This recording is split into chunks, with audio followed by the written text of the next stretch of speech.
Good morning second year commerce. आज हम लोगों का पार्ट 67 लेक्चर है। आज नया टॉपिक शुरू करने जा रहे हैं, Indian banking system defects and measures of improvement. इधर काफ़ी डिस्कशन चल रहा है कि क्या बैंक सही में परफॉर्म कर रहे हैं, क्योंकि विगत कई वर्षों से क्या इंडिपेंडेंस के पहले भी बात करें, इंडिपेंडेंस के आगे भी बात करें, बात की भी बात करें, और एक रिसेंटली भी कई ऐसी घटनाएं हुई जिससे बैंक के ऊपर प्रश्न चिन्ह भी लगा कि क्या हमारे बैंकिंग सही तरीके से काम कर रहे हैं। रिसेंटली तो कई चीजें घटनाएं हुई है, क्योंकि एनपीए नॉन परफॉर्मिंग एसेट्स जो है बैंकों का काफी बढ़ा है, और जिस तरीके से लोग पैसा लेके भागे हैं, तमाम ऐसी घटनाएं हुई हैं। और वो कहीं न कहीं हम लोगों के लिए चिंताजनक बात कि आखिर बैंक नेशनलाइज बैंक भी है और सबसे ऊपर रिजर्व बैंक ऑफ इंडिया भी है, जो चीज़ों को नियंत्रण करता है। उसके बावजूद भी एनपीए इतने तेजी से बढ़ रहे हैं, उसका कारण क्या है, उसका अध्ययन करें हम लोग। अच्छा, एक चीज़ और है, बैंकिंग सिस्टम में अगर एक डिफेक्ट आ रहा है तो निश्चित रूप से ये डिफेक्ट कहीं न कहीं हमारे पूरे इकोनॉमिक, सोशल और सब सिस्टम को डिस्टर्ब कर देता है। बैंक में ऐसा होना नहीं चाहिए, थोड़ी बहुत सी चलती है, लेकिन जिस तरीके से हुआ है यहाँ पर एक ओवरऑल व्यू, क्योंकि कई वर्षों में नेशनलाइजेशन के पहले भी बैंकों में हम लोगों ने बैंकिंग क्राइसिस चैप्टर पढ़ा, वहां पर भी एक आया कि बैंकिंग क्राइसिस क्यों आया, और उसके बाद भी अभी भी इवन नेशनलाइजेशन होने के बाद भी अभी भी तमाम ऐसी घटनाएं चल रही हैं।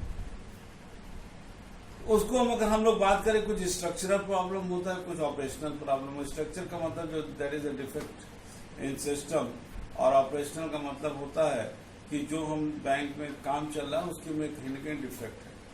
हम इसको दोनों एक समग्र कलेक्टिव वे में लेंगे कि वो क्या क्या प्रॉब्लम है, क्योंकि बैंक आज एक व्यक्ति की डे टू डे लाइफ का बहुत बड़ा हिस्सा बन गया है। क्योंकि न सिर्फ वो अपना पैसा ही नहीं जमा करता है बैंकों में, बल्कि अपने सपने को जमा करता है।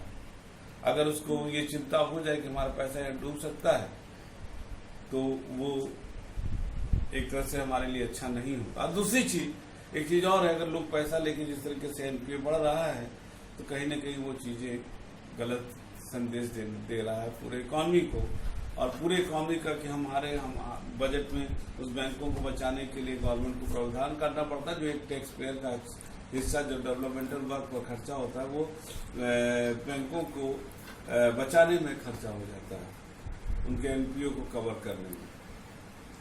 क्या क्या कारण थे, जो ओवरऑल बात करें, हम तो ये रिसेंटली थोड़ा सा ज्यादा इस पर इधर अभी फोकस किए, लेकिन ओवरऑल कि क्या चला, क्यों होता है, उसकी बात करें तो उसमें से हमारा जो सबसे पहला पॉइंट आता है, दैट इज इनएडिक्वेट बैंकिंग फैसिलिटी।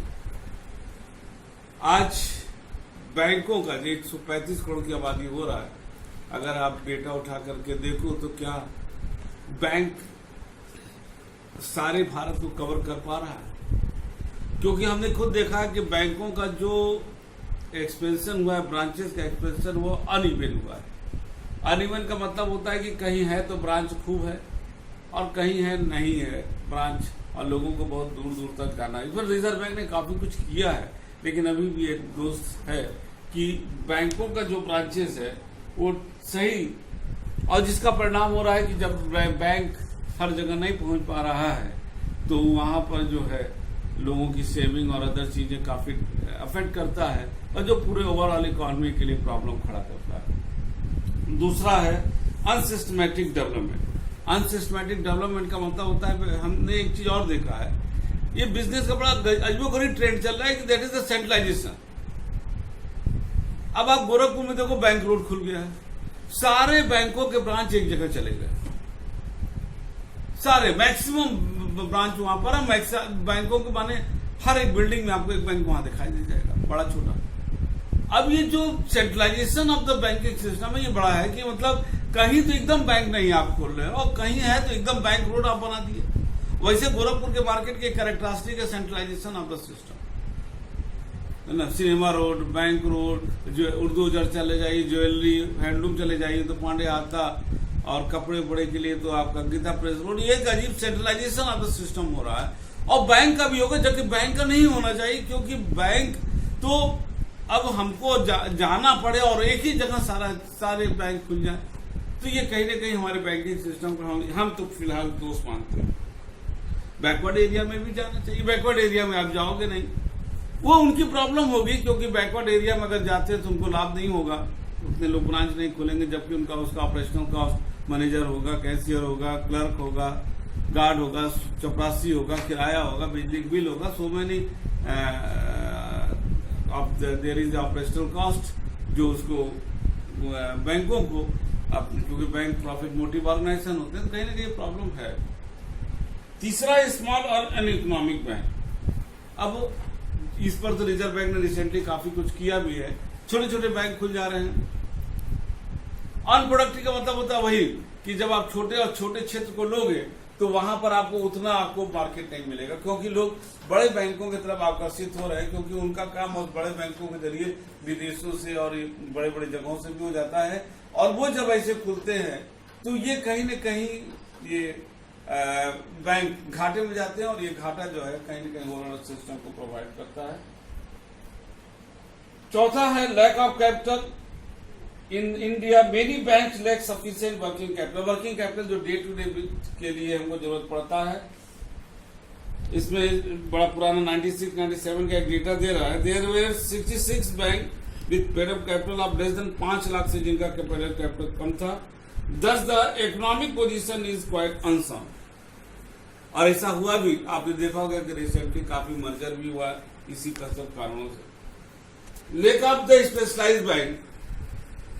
आज इंडिया में ज्यादातर जनरलाइज्ड बैंक है जो एक ही तरीके का सुविधा दे रहे हैं। ये अलग बात है कि रिसेंटली जब राम राजन गवर्नर हुए तो उन्होंने इस दिशा में काम करना शुरू किया, लेकिन अभी भी काफी कमी है, लेकिन इस दिशा में शुरू करने के, जैसे पेमेंट बैंक है, आपका माइक्रो बैंक है, एक धीरे धीरे स्पेशलाइज्ड बैंक के रूप में आना शुरू हुआ, लेकिन ज्यादातर जनरलाइज्ड जो एक ही तरीके के काम कर रहा है।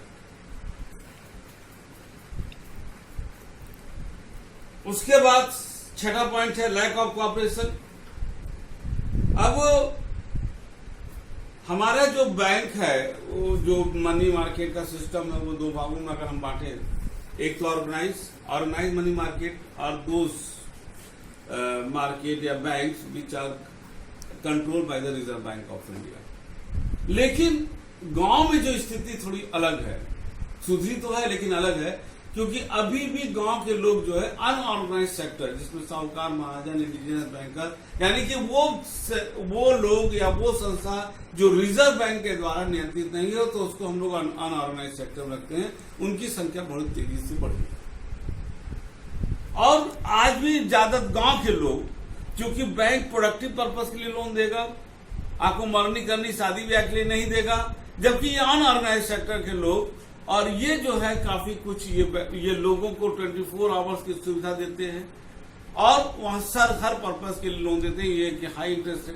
अब रिजर्व बैंक का इस पे कंट्रोल नहीं है, तो लोग जो है सफर करते हैं। जब लोगों का पैसा देखो, जब लोगों का पैसा डूब जाता है तो लोग अल्टीमेटली जो है भारत सरकार और रिजर्व बैंक को दोष देने लगते हैं। ये एक अलग मुद्दा है, और इसके वजह से, लेकिन होता है तो इंडिया के लोगों का ही तो पैसा डूबता है। अब यहां पर मैंने देखा जो बैंकिंग सिस्टम में दो सेक्टर आगे, ऑर्गेनाइज सेक्टर और अनऑर्गेनाइज सेक्टर। अब ऑर्गेनाइज सेक्टर में तुम्हारा State Bank, other nationalise bank एक लाइन में जो which are registered by the Reserve Bank of India as a monetary authority. Unorganise sector which are not registered by the Reserve Bank of India like the money lender. ये जो मैंने पहले आपका cooperation नहीं, क्योंकि reserve bank तो सिर्फ organise sector को कंट्रोल कर रहा है, अनऑर्गेनाइज सेक्टर को तो कतई कंट्रोल नहीं कर रहा। एक जो लैक ऑफ कोऑपरेशन है, तो कहीं न कहीं लोगों का बैंकिंग सिस्टम से विश्वास भी कम होता है, और जो रिजर्व बैंक जिसको एक कंट्रोलिंग अथॉरिटी के रूप में रखा गया है, वो एक पार्सली हमारे मनी मार्केट को हैंडल कर रहा है। तो ये एक जो सबसे बड़ी कमी जो नजर आ रही है वो ये है। अब आगे के जो है साथ एक पॉइंट है, जैसे इनएफिशिएंट ऑर्गेनाइजेशन। इनएफिशिएंट ऑर्गेनाइजेशन का मतलब है कि जो व्यक्ति बैंकों को कंट्रोल कर रहा है, जैसे रिजर्व बैंक में जो गवर्नर होते हैं, डिप्टी गवर्नर, तो they are very much affiliated about the economics and other subject, but on the other hand, the person who are holding the banks, a director, as a managing director, as a chairman, या some key post, whether those person are affiliated या having the very close eyes on the subject related with the banking system, क्या उनको banking knowledge है, क्या उनको ये सारी चीजें जो इकोनॉमिक्स की चीजें हैं, मनी सप्लाई, ये सारी चीजें हैं। हमने जो बहुत देखा है कि बैंकों में ज्यादातर ऐसे लोग आ रहे हैं और वो डिसीजन मेकिंग पावर पर जो हमारे जो बैंकिंग सिस्टम का जो ओरिजिनल सब्जेक्ट है, जो जानकारी चाहिए, उससे वो कतई एफिलिएटेड कन्वर्सेंट नहीं है। और एक कहीं ना कहीं due to the lack of the knowledge about the subject, और वो कहीं ना कहीं बैंक को इनएफिशिएंट बना देता है। 8वां है डिफेक्टिव कंट्रोल। अभी मैंने बोला कि रिजर्व बैंक एक पूरा कंट्रोलिंग दिया है, लेकिन अभी मैंने देखा कि रिजर्व बैंक का लोग इधर शिकायत भी किए, शिकायत कर भी रहे हैं कि साहब इतनी पावरफुल संस्था और एक स्पेशलाइज और एक कॉन्स्टिट्यूशनल अम्ब्रेला लेते हुए एक संस्था जिसको एक जिम्मेदारी दिया गया है, और उसको रहते हुए हमारे यहां से लोग पैसा लेके चले जा रहे हैं, भाग जा रहे हैं। कहीं न कहीं सेंट्रल बैंक कमजोर हुआ है। हम यहाँ पर सिर्फ सेंट्रल बैंक को नहीं दोष दे सकते। कुछ लोग ये भी कहते हैं कि साहब भारत सरकार ने जो है आरबीआई एक्ट में संशोधन करके इनडायरेक्टली रिजर्व बैंक को अपने नियंत्रण में लेने की कोशिश की। ये एक पॉलिटिकल सिस्टम होता है, हो सकता है कि ऐसा हुआ है जिसकी वजह से आरबीआई कमजोर हुआ है। लेकिन कहीं न कहीं आरबीआई पर अब प्रश्न चिन्ह लग रहा है कि साहब एनपीए लगातार बढ़ता चला जा रहा है, और ये जो अभी कोविड-19 का गया इसमें तो बहुत ज्यादा बढ़ गया होगा एनपीए। जो कल या परसों की न्यूज आ रही थी उसमें था कि 2 से 3 गुना एनपीए इस कोविड-19 में, क्योंकि लोग लोन तो ले लिए लेकिन पैसा वापस ही नहीं कर पाए। ये उनकी मजबूरी थी, लेकिन रिजर्व जो बैंकों का इस देश का एनपीए बढ़ा। नेक्स्ट जो प्रॉब्लम है undeveloped with the bill market. Bill market is the bill of exchange का। बिल ऑफ एक्सचेंज के थ्रू जो बिजनेस हाउसेस हैं, इसको थोड़ा समझो बिल मार्केट को। बिल मार्केट के तहत जो हमारे क्या कहते हैं, जो जितने भी बिजनेस हाउसेस हैं वो शॉर्ट टर्म के लिए उनको फाइनेंस की सुविधा उपलब्ध कराते हैं। बिल ऑफ एक्सचेंज आपने पढ़ा होगा, अकाउंट में भी पढ़ा होगा, और उसमें जो सबसे बड़ा फायदा है कि एक आप बिल लिख दीजिए, लिखवा लीजिए, साइन करा लीजिए और बैंक से डिस्काउंट करा लो। और उससे क्या होता है कि जो 3 महीने बाद 4 महीने बाद पैसा मिलने वाला है वो पैसा आज ही आप पा जाते हो, थोड़ा सा डिस्काउंट का जो बैंक काटता है उसको देने के बाद। और वो पैसा जो है, जो आपका अगर 100 रुपया भी नुकसान होता है 5000 पर, लेकिन वो कई हजार कमा के दे देता है। इंडिया में जो बिल मार्केट की स्थिति है वो अच्छी नहीं है। यहाँ पर लोग बिजनेसमैन सामान्यतः बिल ऑफ एक्सचेंज जानते भी नहीं है, और दूसरी चीज बैंक भी उसको जो है कोऑपरेट नहीं करता, जल्दी नहीं देता, सिवाय कॉर्पोरेट सेक्टर के बिल को डिस्काउंट करा लेता है और बाकी का नहीं करता है। जबकि बिल मार्केट से अगर पैसा इजिली उपलब्ध हो जा रहा है तो that facilitate the business houses क्या कहते हैं, the improvement of the working capital of the business sector.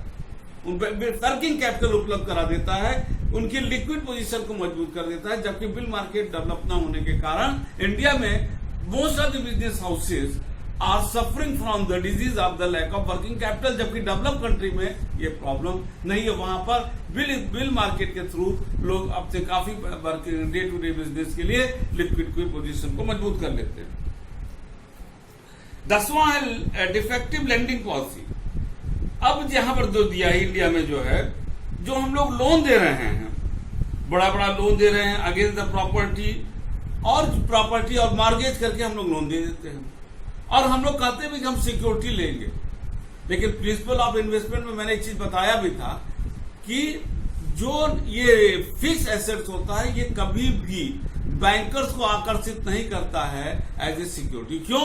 क्योंकि अगर किसी का जमीन आप बेचने जाओगे, मकान बेचने जाओगे, जो सिक्योरिटी रखता है वो तुरंत कोर्ट कचहरी चला जाता है और वहां से स्टे ले लिया, बैंक का पैसा भी फंसा और बैंक बेच भी नहीं दे रहा। बैंक जो है एक डुअल उसमें चला जाता है कि बैंक का एनपीए भी बढ़ रहा है और बैंक कोई एक्शन भी नहीं ले पा रहा है, क्योंकि कहीं ना कहीं एक हमारा लीगल जो सिस्टम है जिसके वजह से ये तो बैंकों की निगाह में ये मॉर्गेज जो हम लोग फिक्स एसेट को मॉर्गेज करते हैं, ये बैंकों की निगाह में रिस्की भी है और बैंक इसको पसंद भी नहीं करता। फेवरेटिज्म, ये तो सबसे बड़ी समस्या है। फेवरेटिज्म, नेपोटिज्म, ये हर सिस्टम का एक बहुत बड़ा भाग है कि हम कहते हैं show me the face I will show the rule. फिर से बोले, show me the face I will show the rule. हमको चेहरा दिखाओ तो हम कानून बताएंगे। यानी कि हमारे यहाँ जो बहुत कुछ चल रहा है वो चल रहा है कि जो हम जिसको पसंद करते हैं उसके लिए हमारे पास तमाम ऐसे उपाय हैं जिसमें कानून को हम दाएं बाएं कर देते हैं, और जिसको नहीं पसंद करते हैं उसमें ऐसे ऐसे कानून को हम रेड टेपिज्म जिसको बोलेंगे ला देते हैं, जिससे कि बेचारे को उसको लोन नहीं मिल जाए। ये डिपेंड इसलिए नहीं करता है कि हम किसी का प्रोजेक्ट के आधार पर अगर आपको किसी का उधार देना लेना करिए तो समझ में आता है।